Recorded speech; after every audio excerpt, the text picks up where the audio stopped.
is Wednesday, June 5th. It's hard for me to even remember what day it is. I just came back from a vacation, some much needed time off. I hope all of you traded well during that time off. Our last live event was about 2 weeks ago. So back here on May 22nd. So I always like to start by recapping our trades. Harry will be joining me shortly. And you can see May 22nd, MSFT, Microsoft. That was my long pick of the live event. But there he is. Hey, Harry, how's it going? Good. How are you? Things are good. I am starting to get my head back in the game after taking some time off. So I've got my bearings. I mean, I know how your trip was. Tell the audience how your trip was.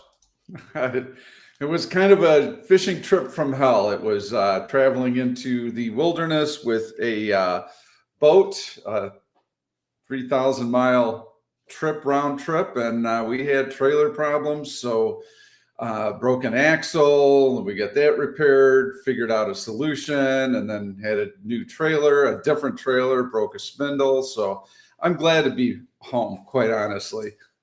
It was rough, and there is not anything in the wilderness in terms of spare parts. But I will say one thing, the people of Upper Manitoba are phenomenal. I mean, they will do anything to help someone out who is in distress. So sounds like you spend more time trying to MacGyver it than you did fishing. Absolutely. So it was not very relaxing. And, almost hit a deer on the way home, with the new trailer, missed it by about 1.5 feet. So there was plenty of excitement the whole way. I'm glad to be back here. The markets aren't nearly as exciting as that trip was. So, Microsoft was my pick. And to set the table 2 weeks ago, we were waiting for the FOMC minutes, which were going to be coming out Wednesday. We were also waiting for NVIDIA announcing earnings after the close. So both Harry and I were like, we've had a market that hasn't really gone anywhere, and we're waiting for news constantly. So let's wait to see how that news plays out, and then we'll be able to determine what the market direction is. NVIDIA, certainly the more important of the two news releases. FOMC minutes didn't mean much because the FOMC has been out there with Fed speak almost on a daily basis. So we weren't expecting any surprises there. But we got this gap up to a new all-time high, and NVIDIA did actually have a good earnings reaction, and it still looks good today.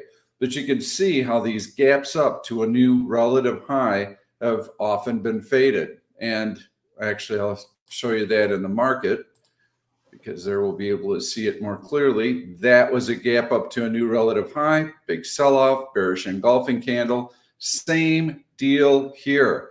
So when you see a move like that, you should be holding off on your long positions because you know that there's going to be some ensuing volatility. So we've been able to work off some of that selling pressure, and lo and behold, today we are kind of challenging that all-time high. Microsoft was not a good pick. Okay, flat out, not a good pick. And you can see that even though you should have gotten in the trade, it should have been recovering better than it has been. So it's weak relative to the market. I don't like it as much now as I did 2 weeks ago. Fortunately, Harry did give you a couple of great picks. And I'm going to put Google up because that was your pick. Lilly, I picked Lilly, right? You had Lilly because, Lilly, you said, if you want to get out of the tech sector a bit, right? We have been focusing on tech stocks. Lilly would be a good stock to look at. And here you can see May 23rd was where the live event took place, and it has performed very nicely. And you did like Google. That was, you liked it, but you liked it kind of under the premise that you would sell an out of the money bullish put spread. And that would be doing quite well right now. That would, yes. That held up. I mean, because I remember looking at it here, and you had two nice levels of support. You have this gap up level of support here, where the gap, you can kind of look at the gap at 430, starting at 162.60.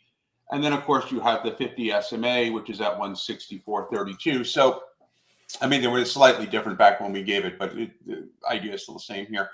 So you had these two very nice gap levels of support that Google would have to break through. You had you had the FOMC coming out, but still, we were entering into a fairly dead period into the market. And in order for a stock like Google to break that level of support, those two major levels of support, you're going to have some sort of a catalyst to do it. So barring any news release that might impact Google, which of course, in any situation, any stock, any trade you make, that's always a possibility. It's more of a possibility with some stocks, like Boeing, for example. You can almost expect every 5 minutes a press release. But with Google, it was a fairly safe way to play that name and just get some of that passive income, let data burn away on your put credit spread. And so right now we've had, a little bit of market volatility after this long red candle off of a new relative high. And so it's taken a while to work off some of the selling pressure, but the market is starting to creep a little bit higher. We had some economic news today. ISM services came in at 53.2, I believe it was. That was much better than expected. I believe 50.8 was expected. ISM service is a very important number. It's a survey, and I like it because it's current. Almost every economic data point that we get is old. It's stale. But this is actually a survey of what purchasing managers are doing right now. And so it's a current look at what's happening in the economy. And last month, ISM services dipped into contraction territory for the first time since December 22.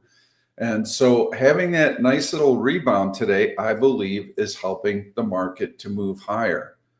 And we'll put up the 5-minute chart. You can see this nice little rebound in here. And I'll ask you for your opinion on this too, Harry. But my opinion has always been we want strong economic growth. We want the Fed sidelined, meaning they don't have to cut rates. And we want inflation to come in. If we get those ingredients, we're going to have a really good backdrop for the market. And the problem with wishing for a Fed rate cut is that it is going to come on the heels of some economic weakness. And then that little sugar high, that bad news is good news, sugar high, will only last for a month or two. And then as the economic numbers start to deteriorate, then it's going to change to a fear that, maybe the Fed waited too long. Now they're trying to play catch up and they're trying to stimulate economic growth. You don't want to be in that camp, at least not from my perspective. You want that strong economic growth. What is your sentiment on this? Yeah, I mean, I look at it where, look, best case scenario is economy's going up and inflation's coming down, right? So you can kind of make it the 4 quads. Upper right-hand corner here is economy's going up and inflation's dropping. That is your sweet spot, best case scenario. Your worst case scenario, of course, is disinflation, where you have the economy is going down, the economy is not getting better jobs, unemployment's rising, manufacturing's decreasing, etc., and inflation's going up, right? So that's your nightmare scenario, where you have the economy getting worse, but inflation's going up. Then you have the in-between kind of murky area, which is you get the economy going up and inflation going down. I'm sorry, you get the economy going down, but inflation going down. All right, that's a situation that's rate cut. That's your rate cut kind of zone, right? The economy's dropping, inflation's dropping. So now they can come in and justify rate cuts. Obviously, the economy doing well and inflation going up is a situation where they're not going to cut rates. They might actually, that's a raise rate situation where both are going up. Well, the economy's doing well. We can afford to raise rates here, and because inflation's still going up. So your two market sweet spots is, and I know it can get confusing, and you should really just follow price action. But if you're, it's almost impossible not to follow this, particularly when the market responds to these kind of news releases. Is the two things that the market would like to see is economy going up, inflation going down, or economy going down, inflation going down. Second one, rate cuts. First one, probably not going to get rate cuts, but you got a strong economy and lowering inflation. That's good for everyone. So right now, it's almost shifting every day, it seems to me, Pete, that, on Monday, you get bad economic numbers, and now all of a sudden bad news is bad news, and the market doesn't like it. Then today, you get good economic numbers, and good news is good news, and the market does like it. So it can flip back and forth. I agree with you. I think too much emphasis is placed on rate cuts. Not enough is placed on, you have a strong economy's doing well, these companies are going to do well. These companies are going to do well, they're going to report good earnings, their stocks are going to move. That, to me, is the sign of a healthy market. Hopefully, eventually we'll get out of this whole rate cut discussion one day. Yeah, we've got some important news coming up Friday, obviously, the jobs report. And so what we'd like to see is the hourly wage component, for me, is the most important part of the jobs report right now. 0.2% is where it came in a month ago. That was excellent. That was a decline from, I believe, a 0.4% increase. Wages are the largest input cost for manufacturers, so you want to see hourly wages stabilize. They don't have to go down, but 0.2% is kind of that sweet spot for that. So we'll be looking for that. Job growth in the 175,000 range, I think, is also in the cards, just based on what we've seen from initial jobless claims the last 4 weeks. So I'm expecting a decent number. I'm expecting wage inflation to be probably 0.3% or so. That should be market neutral. And then I believe that the focus shifts almost instantly to the FOMC statement next week, a week from today. So, hey, the CPI week. Pardon me? The CPI report next week. Oh, it's CPI. Is the Fed not next week? No, I think it's a CPI announcing next Wednesday at 5:30 a.m. Pacific. Okay, well, I'll have to check on I know we've got an FOMC statement coming, so maybe we're 2 weeks off from that. Maybe. But hey, obviously all eyes are going to be on that CPI. And Spectre just put something in the chat room that you talked about, Pete. I agree with here, which is, I remember back in the day, 2021, 2022, you could play future contracts after hours. That's how much the damn market moved. Like, wide swings. Remember that? Where you could play futures at 6 p.m. at night and still get a 10, 15 point move in the thing if you were following it. Now the market is really good in my eyes for swing trading.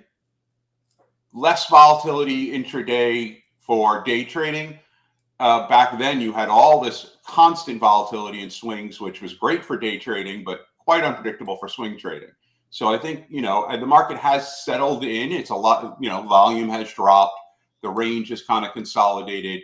You don't get these huge swings. You don't wake up in the morning to a 50-point drop or a 50-point jump in the market. You're getting these kind of range-bound days where you can focus on individual stocks, but you're not getting that much help from the market. We have seen these last 20 minutes of each day, there's these huge kind of jumps, but basically it's kind of anemic in the market, which is good for swing trading, good for bullish put spreads, things like that. Yep. And so we get the double whammy when we do our next live event. We do have CPI in the morning Wednesday, and we do have the FOMC statement that same day. Wow. So next Wednesday, make sure that you come in and see how we're positioning ourselves and what our thoughts are. I think that's going to be a very big news release. I do want to show you the buy and sell signals on SPY that we have in Option Stalker Pro. I've got it up on the screen right now. Look at that buy right there, and it's still long. So I want to make sure that I've got the full screen in, but you can see there's a great buy signal. There's your sell signal. So you get out here. I'm going to scroll back so you don't think I'm cherry picking in here. Beautiful. Where are you going to get signals like this?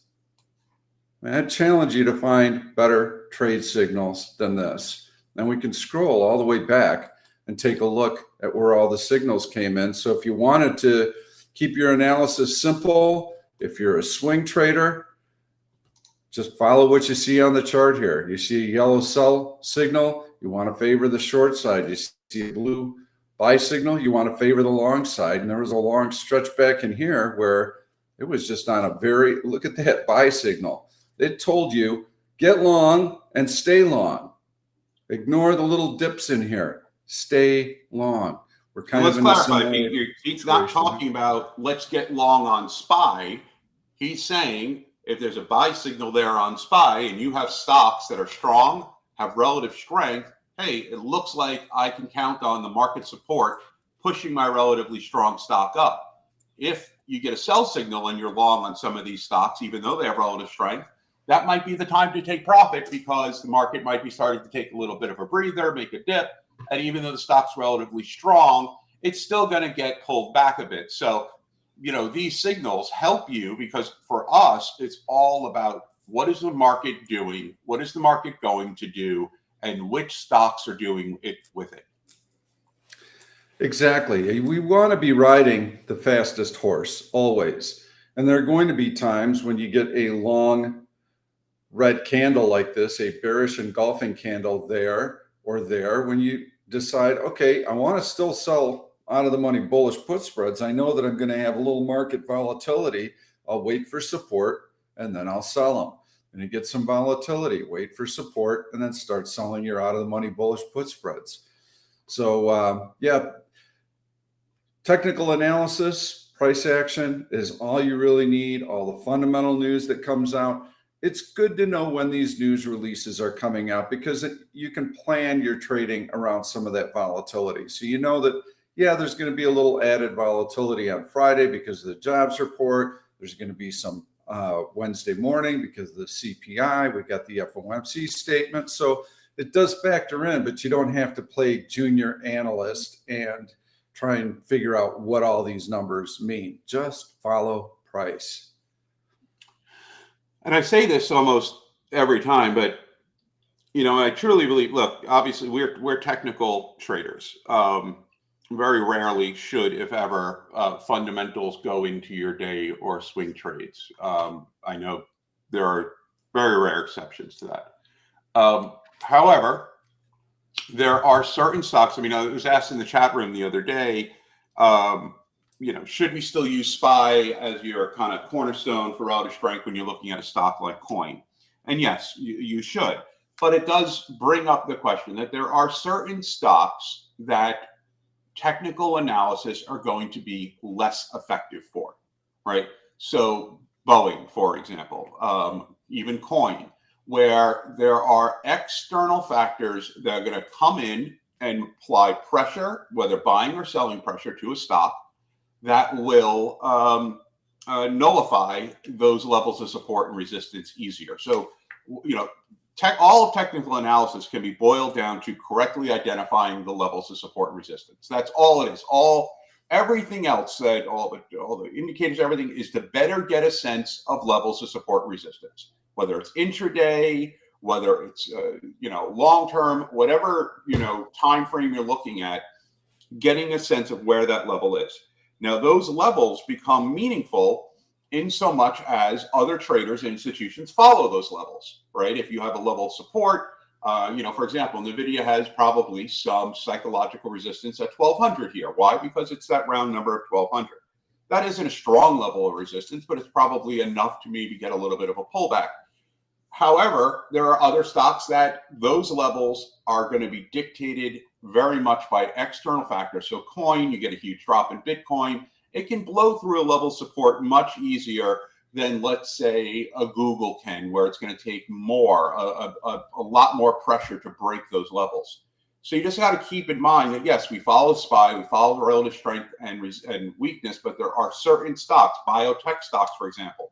You get, a lot of sell the news on biotech stocks. Things like that can impact the strength of your technical analysis.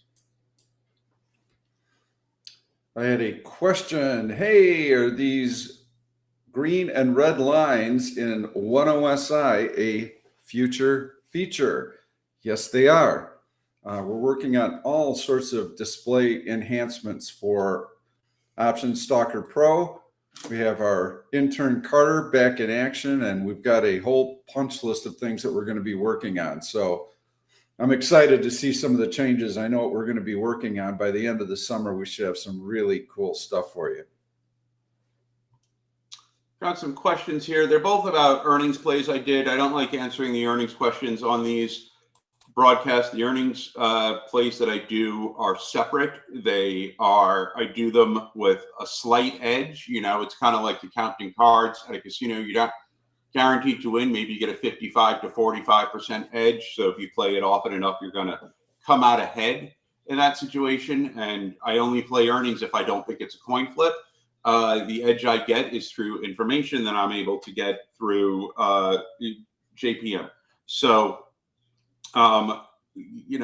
with that edge, I have a good record on playing earnings, but I do not recommend anyone else play those earnings because as much as I can share that information, I can't share it all, and you won't be able to have as informed a decision as I have in making those trades. So I'd rather, I know people are asking about my Lulu trade for tonight, my MDB trade on the covered call. So I'd rather not.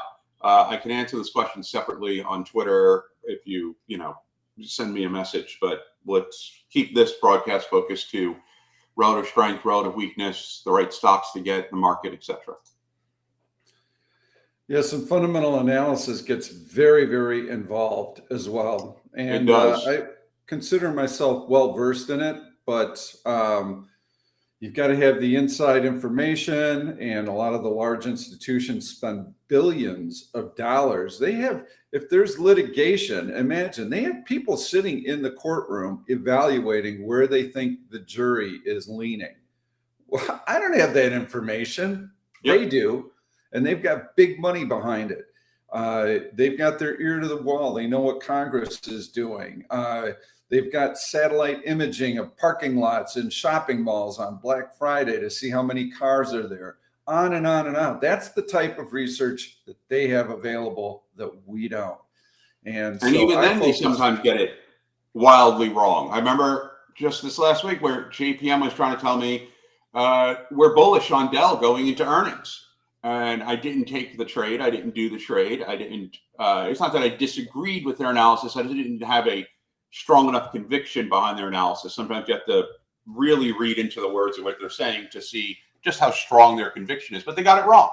And this is with probably a team of God knows how many people, reams and reams of information, all looking at it, all deciding, and they came to what I'm sure was a logical conclusion that yes, Dell will continue to go up after earnings, and they were wrong. They were just wrong on that. So it's not like, even with all of that, while they have a better track record than the average retail trader, and that's what they make their living off of, they are not infallible. And, they could have been spot on with what their number was, and Dell could have come out and beat just as they expected. It's just that the stock had run up before the earnings announcement, and it gave back some of those gains. So good news was priced in, perhaps not only by JPM, but Goldman Sachs and a few others, and there was an opportunity to take profits. So very, very difficult to play earnings. However, what we do following price action and technical analysis, we're able to hit 80, 85% of our trades, sometimes even higher. Why would you go into a crapshoot situation when you can do that on a regular basis? Indeed. So let's see what we got here today. What do we? I do have one question. Does OSP come in dark mode? Yes, it does. I don't switch between light and dark because then I have to adjust some of the other colors. Yes, you do have dark mode, and for live presentations and for my video recordings, the light mode seems to show up much better. And it also shows up much better for people who are viewing this on their mobile phones. Very difficult to see that contrast when you've got such a small display. So that's why I record in light mode. So there's one trade I like here. I'm going to make it now. There we go. Just made it. So I like taking the 21. I just took profit in this position. I'm going back in this position. I like taking profit in the 21 calls for PLTR. I like that strong break today over the 50 SMA. It broke out of tight compression. I like the break over the downward sloping trend line here. That pretty much it started all the way back on April 4th. So you get a break yesterday of the SMA 100, stops at the SMA 50. Will it hold? Will it not? And then today it cleanly breaks through and consistently stays towards the high of the day all day today. So I like PLTR. I just took 10 contracts of the 21 strike calls expiring July 19th. I like it. Looks nice. I should point out when you see the charts, you're also going to see some yellow and blue arrows. These are buy and sell signals. So you got to buy there, you've got to sell there, you got to buy there. So small loser, but overall some very nice gains in here. So as I'm flipping through charts, you'll see some of those different signals coming in. Buy signal there. Trying to make this easier for you. I've been spending a lot of time going through all of my OneOp indicators, ripping them apart, finding new ways to put them back together to give reliable buy and sell signals. So I think you're going to be pretty dang happy with what you see coming up. Hopefully release that in the next couple of weeks or so. Well, I'm looking today. I mean, what I want people here to know is the OneOption chat room. Not only the insight you get every morning from Pete, from Spectre, into the market, but if you just go on any given day and scroll through the posted trades in that chat room, there is no place that you have a better collection of just throw a dart, hit any trade here. I just saw even going back into Microsoft today. Microsoft, nice break of the 50 SMA. I see a long on that. I see a long right now on DLR into the trade. I see a long on coin. And if you look at the coin chart, that certainly is technically bullish. Looking through these trades here in this chat room, and then PLTR, of course, there's no place that you're going to find where if a trade is posted, and you obviously look it up and you look at the charts and all that, but that you can have confidence that that trade is following a very strict set of rules. Because if it isn't, it'll get knocked out really fast, and you won't see the trade there. So if you look through and you see these trades posted, these trades have hit a very high standard.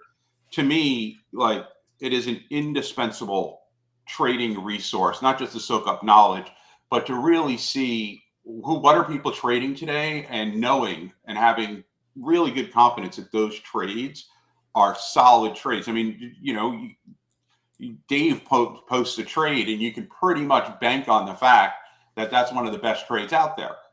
No place else can you get that type of, and plus you have my scathing weight on a daily basis. So. Well, and the real proof is not that you can trade Harry or that I can trade. It's that the people that you see in the chat room have come in, they've put the time in, they've learned the system, they're honing their skills, they're keeping their trade logs, they're improving what they do. And then they're the ones who are posting all of the trades. They are the proof that this can be done. It's a great system to trade. It really is. And it's, there's a lot out there, obviously, but, this is not a momentum-based trading. This is not hey, trade the first 30 minutes a day and then you're done. Anything that you see like that, is just full of crap. There's just no proof behind any of those things other than the proof that most of those people will lose money. So, I mean, look, we say it all the time.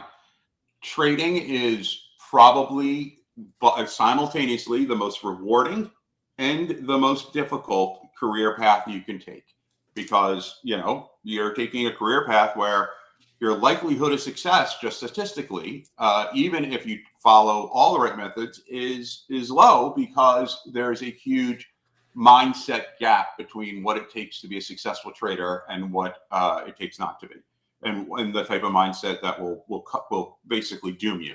But you get it right, and you follow everything, and you study it, and you do it for 2-3 years until you're ready to go out there. You now have a skill and a craft for life. Anytime you want, you can sit down with an internet connection and make money. And that is a level of financial independence and security. Because let me tell you this, nobody, and I mean nobody, ever got wealthy. No one ever got rich off of a salary. You're just not going to do it. You can make a salary, you can make a good salary, you can make 500 grand a year. So no one ever got wealthy off a salary. You get wealthy owning your own business. You get wealthy being financially independent and controlling your own destiny. You do not get wealthy filling out a W-2 form. I have a pick. I like Qualcomm. And I like this little compression here. I like this little breakout. You can see how the stock had a nice, strong move higher, got a little bit ahead of itself. It pulled back. And if you look at what the market has done, you can see this fairly substantial dip that took place over the course of the last 2 weeks. What did Qualcomm do? It held its own. And now that the market's starting to move higher, it's getting back above this little compression here. I believe it's going to continue to grind higher. It's got relative strength. It's got all the ingredients it needs. It's rested after a nice move higher. It's caught up to the EMA 8. So this would be a longer term position that I would look to take. And I am trading in a very small account, but kind of dipping my toes back in the water. It's nothing that I have to be preoccupied with, but I did buy some calls, some July calls, the 200s on Qualcomm, normal expiration. And I think I paid like $14.25 for them today. Yes. I like Qualcomm. So I think that's just a long term. I'm expecting it to grind higher. I love this strength right here and the fact that it's taken a little bit of a pause. I don't feel like I'm chasing anything in here. If the market breaks out to a new high, the stock should perform well. If the market waffles around, the stock is probably just going to hold its own. And then I have the historical IV up. You can see that that's at 30. Anything below 30, you should not favor selling strategies. You should favor buying strategies, and you should buy deep in the money calls with lots of time and a delta that's fairly high. I love stocks near the all-time high. There's all these, people have schools of thought where you get these beaten up stocks and it's like, okay, it has a long way to go back. The problem with that is that at various levels on that road back, right? So let's say you have a stock at 200 now, but it used to be at 400. At various levels, you have all these people that have been holding that bag. And so the moment they break even, they're going to try to get out. And because it's a psychological thing, right? Where you buy something at 300, it drops down to 210. Now it gets back up to 300. You're so relieved that you're finally even on the position. You don't hold it anymore for the profit. You get out. And so when you have all these bag holders at various levels, you have all these opportunities for these sellers. But when you have stocks near the all-time high, you don't have bag holders there. You're anyone who bought it is either in profit already because they bought it before that price, or they're even. So you don't have, other than the reason of I'm going to take profit, which is always going to happen, but it's not going to happen on a mass scale. You have a clear runway of no bag holders up there, so you have less resistance on that stock as it continues to go. So I love all-time high stocks. That's where Qualcomm is living right now. And I think you're right. I think it's only a matter of time before it just breaks on through there and continues on the next leg up. We have a question. Pete and Harry, could you please do a video on how to day trade options? Day trading options is no different than day trading stock. You have the same principles that go into the trade. You did mention LPTE, low probability trading environment. So let me address that. A low probability trading environment would be like yesterday, where we're trapped inside of the prior day's range, like that.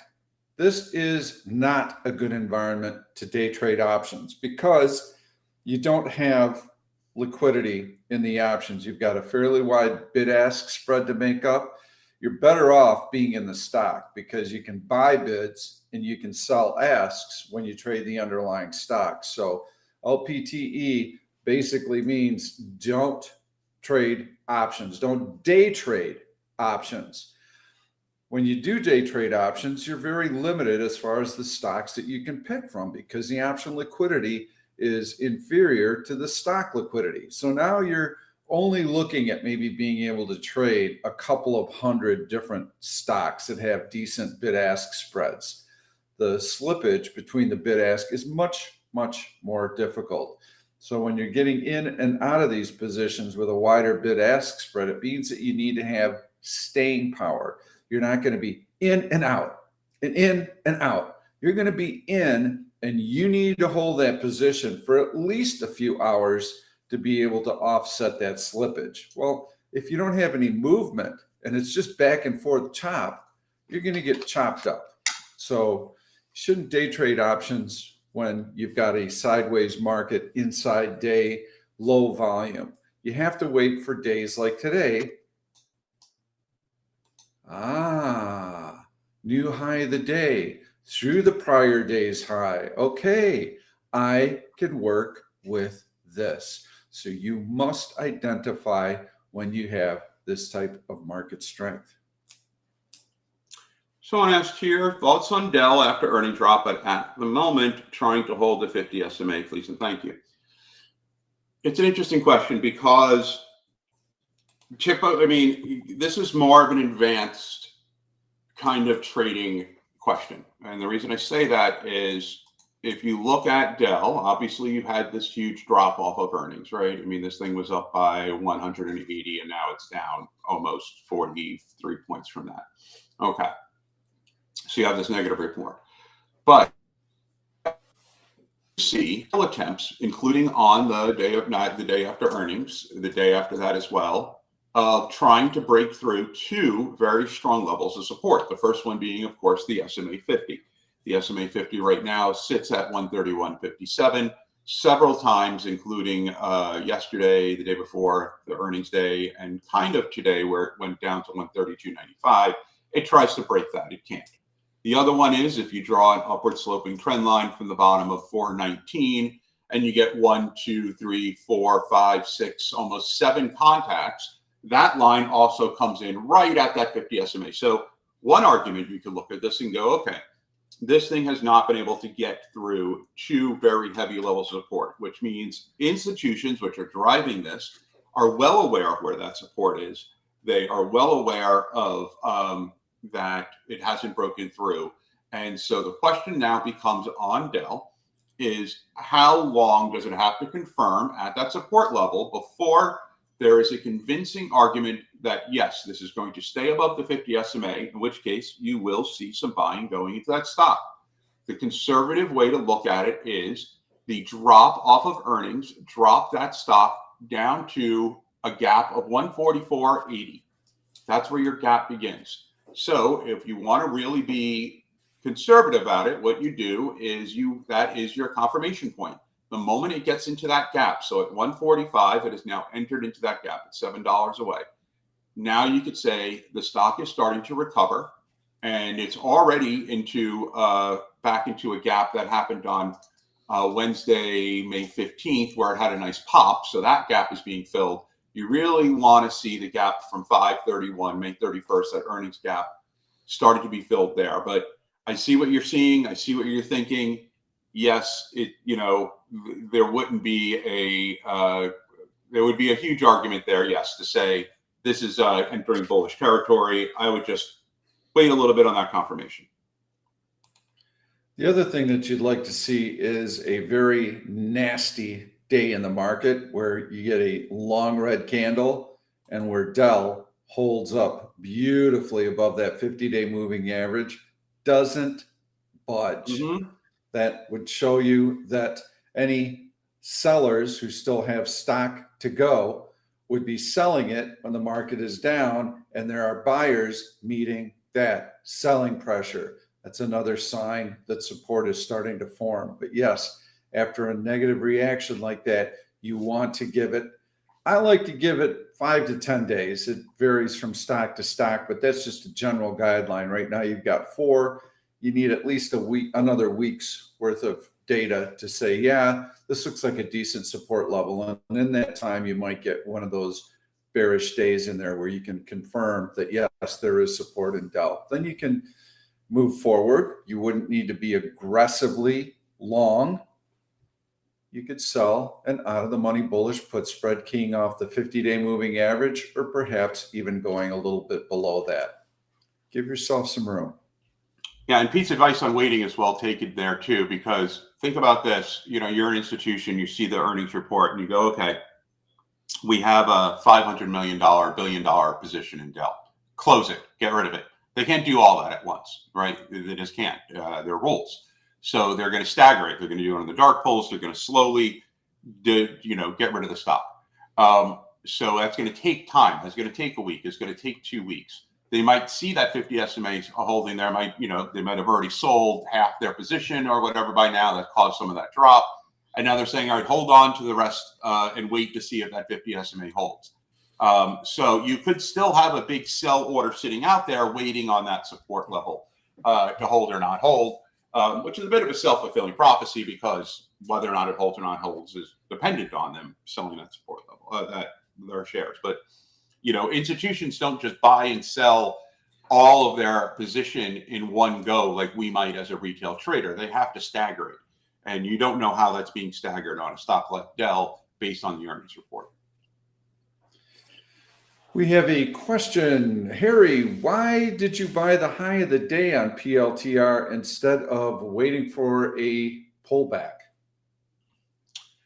Because PLTR has spent all day at the high of the day. This is a stock that hasn't pulled back. The market had several moments, before this, these last 5, 10, 15, 20, 30, 35, 40 minutes, where the market has popped up. But before that, the hour or so before that, the market was on a little bit of a downtrend. And look what PLTR did. It didn't pull back. So this stock, which has spent all day at the high of the day, tells me that I could wait for a pullback, sure, but I do not think, there's certain stocks where you look at and go, all right, this thing's going to come back and test VWAP. I see no indication here at all, unless we get a big market pullback, that PLTR has any desire to test VWAP here. So that's why I went in when I went in. And the other thing on PLTR that you'll notice is here's the 5-minute chart from the day before. Notice how nice, tight, and orderly that price action is. That's a sign that there's strong buying in it, and the stock is not doing this up and down and up and down and up and down. You have stocks that have an upward sloping trend line, but that are jagged like that. When you see that type of pattern, you absolutely want to be out there buying dips. When you've got nice orderly price action like this, you're not going to get many dips because the institutions are in there gobbling it up. And by the way, why would I expect a dip when the market is continuing to march higher? Nice stacked green candles to a new high of the day. We're also through some technical resistance. I'm just going to put up an hourly chart. You had this resistance level right in here that the market was able to break through. And now it's very close to challenging the all-time high. So it's got a nice head of steam today. Really good question, does. though. I am currently in by the way, an SRPT put debit spread. And the reason I took it is the bid ask spread was so wide. I took a $5, a $3 bid ask spread, a spread on the stock on a 119 to 116. and just put in a price of 90 cents to see if it would hit. Obviously, you want to get that for $1.50, right? Normally.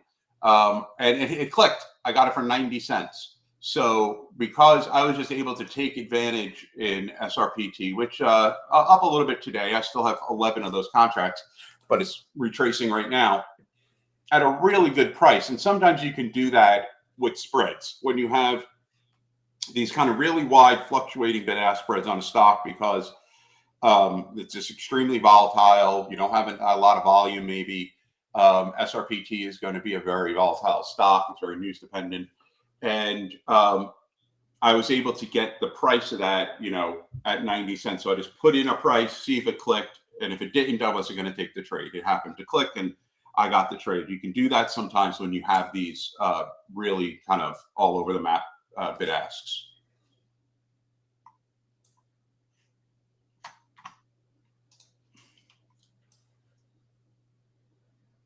Let's see here. I can tell you a mistake I made. Pete, I think you froze. Are you there? Oh, there you are. I am. I can tell everyone here a mistake I made. Stupid mistake. Really dumb. But we'll fix it. I'll fix it. It'll be fixed. So SMCI. Obviously, I went in when NVIDIA earnings, and it retraced quite a bit. I have 15,000 shares of SMCI. I've been using covered calls, made up around almost $20 off the price point of it. So my current price point, break-even price point, is around $8.59 on the stock. But I mistakenly sold the 800 covered call yesterday, and it was supposed to be the 840 covered call. I went in with the 800 covered call, and it was sort of an unforced error on my part. It may still work out fine if I can get out of that call at break even. If I get a pullback here on SMCI, I will gladly take it. I don't want to get called away at 800. You never sell a covered call if you're not okay getting called away at that price. And that was the mistake on SMCI, which is, no, I'm not okay getting called away at that price. So now I just have to wait for a pullback, get out of that covered call, and then sell one at 850. But sometimes you go in and you do it so quickly, and yeah. So that was an unforced error there on SMCI. I just definitely need a little bit of a pullback on the stock to get that to get rid of that call, and then be able to enjoy the gains that apparently SMCI is starting to have. The good news, and there's not a lot of good news on it, is that you've got the stock in a D1 downward drift.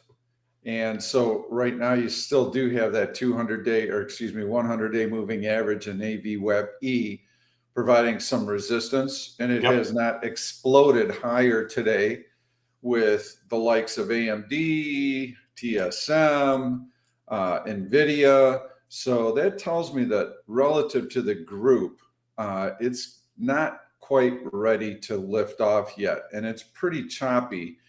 And I think you're going to get your opportunity to reel those back in. But hey, we've all made mistakes like that. They usually don't turn out well. At least that's been my experience. I've had a couple of them where it's like, oh, wow, that one worked out, and it shouldn't have. Usually they work against you.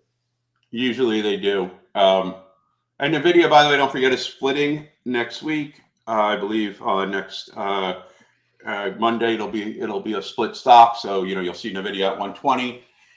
There's all kinds of historicals on what happens to a stock after split. Sometimes you do have a sell the news. Sometimes you don't. You could argue that when NVIDIA is at 120 or whatever it'll be come Monday, that all the retail traders that wanted to be in on NVIDIA now have their shot to get in on NVIDIA, right, and buy it at that price. You can also argue that people bought it going into the split, and then now the split happens, they're going to sell their shares and take the profit. There's, to me, if you are in profit in NVIDIA, it pretty wise maybe take profit now while it's at this 1200 resistance. Certainly maybe take profit by Friday before you go into the split. And then, look, it's not like you're not going to have another chance at NVIDIA after it splits to go in at the 120 or 100, whatever price point it's going to be at. And even if it goes up on Monday, you still have a chance to play the price action. So it's just it's an unknown event going into Monday. I would, if you have profit in NVIDIA, I already took my profit today. I took $40 and something share profit on NVIDIA. I bought it at 11.47 2 days ago. So I'm happy with that. I have a fun little tidbit piece of history from the late 90s during the .com tech bubble. I was on the brokerage side. We're an execution firm specializing in options. We had institutional order desk and retail order desk. And so the play was that as soon as a company announced a stock split, people had pagers and they would get paged that Microsoft was splitting. The next second, the phone would light up, and we had so many people buying calls. Didn't matter. That's all they needed to know, was that the stock was going to split.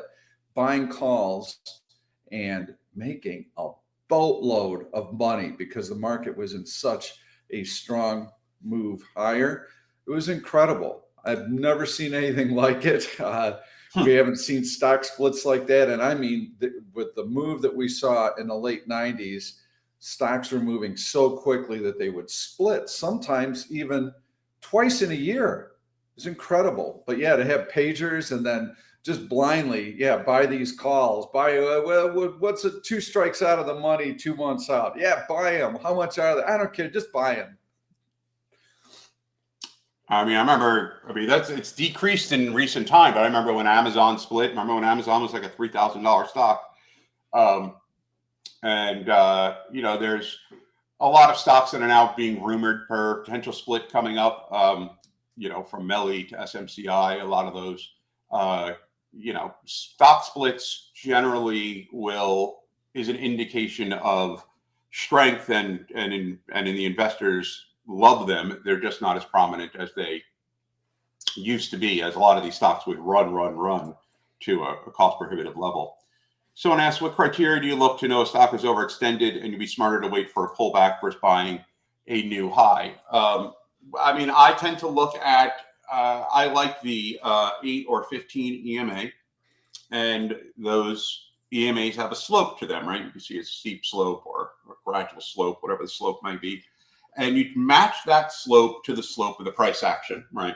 And so if there's a huge kind of divergence between the two slopes, then that's an indication of there might be this sort of regression back down to a mean, back down to the EMA. So, but if those two slopes, are in line with each other, then you have, no matter how much the stock keeps going up, like NVIDIA, the slopes, NVIDIA keeps going up, but the slopes are not divergent from each other. So I tend to use that. Do not use RSI, certainly, in any of this.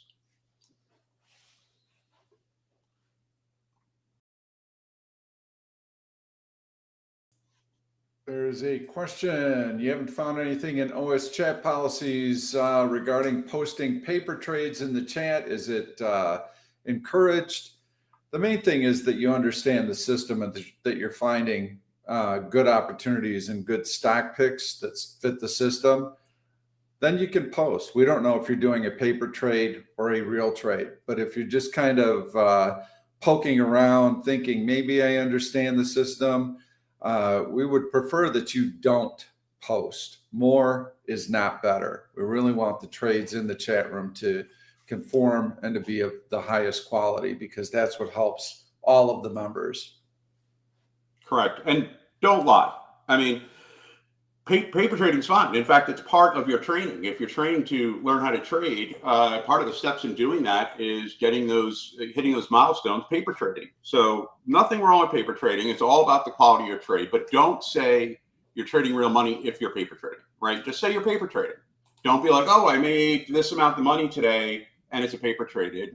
Just own up, say it's a paper trade. Nothing wrong with it. It's about the quality of the trade. And by the way, these things can be checked. You say you bought a call or a number of calls, you just go to the time and sales in any broker and you can see, did anyone buy the call? And if it's not there, you get a pretty good indication, okay, that person posted a paper trade. So I have no problem with people posting paper trades as long as the trades are solid trades that fit the system, and as long as you don't lie about it. You don't have to say specifically paper trade, but if you don't say, hey, I took this amount of profit and it was real money if it wasn't. I have a question for you, Harry, on Melly. Hi, Harry. I saw your Melly play. Is this a dip buy? I'm having a hard time reading the chart. I wrote when I posted that, I didn't even post it in the chat room, I posted it on Twitter. I said very clearly, this is a fundamental play that's based off of the 100 SMA that Melly has not yet broken through.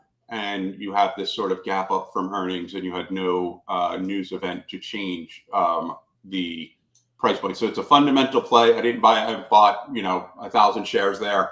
If it breaks through that support, I close it. I take a small loss. If it breaks through and it continues up and bounces off, I can add to the position and average up. So I just saw it as a starter position on something where my sell point is pretty close by and there's a lot of upside. It's like I said, it's more of a fundamental trade with a little bit of technical analysis in it, but not a lot. But there's a reason why I didn't post that in the chat room, and I posted it on Twitter instead.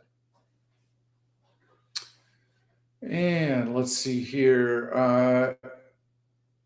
Janan asked, do you guys have any thoughts about things like MNST Dutch auction? Should we be paying attention to them? Being aware that the stock has any kind of stock that they're offering is always important. But again, just follow price action. That's all you have to do. If you look at MNST, there's no reason for me to buy this or to short it right now. If anything, I would be leaning short side because the stock is in a downtrend, hasn't been able to rally with the market. It's down below this horizontal was support, now is resistance. So it still hasn't even gotten to the point to where it looks like it would be of interest on the long side. It's below a downward sloping trend line. This stock has some work to do before it becomes of interest to me on the buy side. On the sell side, I would be looking for some type of test of this low and a breach, and then I would certainly feel comfortable shorting it. So just if you pay attention to price, that's the most important thing that you can do. The institutions are aware of Dutch auctions. They're aware of everything. And when they see something that's worthy of trading, they're in there, they're active, and those stocks will start coming up on our searches and you'll see the volume. All right, we got some good picks here. We got PLTR. We have Qualcomm. So we got some good picks for people. Obviously, next Wednesday is going to be a very volatile day in the market. There's no doubt about that. I do have some quick questions. How to find currency strength correlation? Not sure. Can you clarify a bit what you're asking there? I mean, if you're talking about the value of the dollar and how it correlates to the market, or are you asking about something more along Forex lines? So if you could just clarify that question. What's the best way to trade Lilly options when the premium is so high? Use spreads, simple as that. Use a call debit spread if you're going long on Lilly, and that mitigates against the price of the options. And then finally, DLTR has been shitting the bed, as they say. For a while, 120 puts, 120 strike puts a few weeks out seems like a decent trade. It's okay. I mean, just keep in mind, DLTR does have, I wouldn't say strong support. It has a little support here at 112. It's a horizontal support that runs across. It hasn't been able to get below that. Whatever the reason for that support level, it's there. It is not breaking through the 50 SMA. It probably will break down from here, but I would just place an alert at 112. And then if it breaks that, then you have your play. I do have a question on the buy and sell signals. Are they part of the new version release for Option Stalker Pro? I'm still testing them. I'm working on them. I have a different set of buy and sell signals for SPY and QQQ. I'm just going to go back and show you some. I'm going to go back in time and you can see how they've done. It's not 100%. It still does require some interpretation and price action, but I'll just move forward from here. You can see a sell signal there. That's a buy signal you would cover in there. It's got a big gap down. So we're just take a look at some of these signals. When you get into a sideways market, you don't want to be following any trade signals. This is a low probability trading environment, so it means keep your bets small. And there you can see there is a small loser right in there, another small loser here, but eventually the system gets online and produces some very nice signals in here. So you've got to kind of weed through some of those periods. Like in here, you get a sell signal. Now you have a buy signal. We don't have any confirmation. You don't have a rally through this horizontal resistance level. So you wouldn't take that buy signal until you get something like that. You just stick with the sell signal. Then you get some follow through there. Got a really nice buy signal here. You're out in here or anywhere along the way. And then I'll just conclude in here. So I'm testing all of this. I mean, it's on a really nice buy signal right now. The other thing that you'll notice is here, I've got a number of the signals on different time frames for SPY and QQQ. So I'm also working on a matrix so that you can see how these, I've got different signals. You can see how multiple signals line up across multiple time frames for SPY and QQQ. And guess what? When they all agree, you got a really good trading opportunity. So yes, I'm still testing it. I hope to release it in the next few weeks. It's not perfect, but it's damn good. The ever improving option stalker, and it's just, you know, if you just go in for the searches alone, that's one thing, but the constant improvement on all the signals, everything you have going on there, constantly being built up, it's great. So I know you put a lot of time, effort, and work into that, Pete, and it definitely pays off. I do. It keeps me up at night. Sometimes I wake up and go, oh yeah, what about this? What if I did that? Unless you're broken down in the middle of the woods without an axle. You know, that's the blessing in disguise, was I didn't think once about the market. I was thinking about, am I going to come out of this alive? Are we going to find our way back home? Crazy. So, all right, should we wrap up? I mean, we don't have any I think questions. we're good. Everyone's got their picks. They got some analysis, and they know what's coming next week. All right, next week, yes, will be a big one. So everyone look for, we got a chance to break out to a new all-time high today, which is nice. Know that we've got the jobs report coming out on Friday, so that's going to produce some market movement. And then we probably go into a fairly dull period into the FOMC statement, and then we'll see what the FOMC statement can produce. If it adds to the current gains and we break out to a new high, all right, I can go with it. And there we are, very close to it right now. Thanks, Harry. Thanks, everyone, for watching. We will see you next Wednesday. All right, until next week.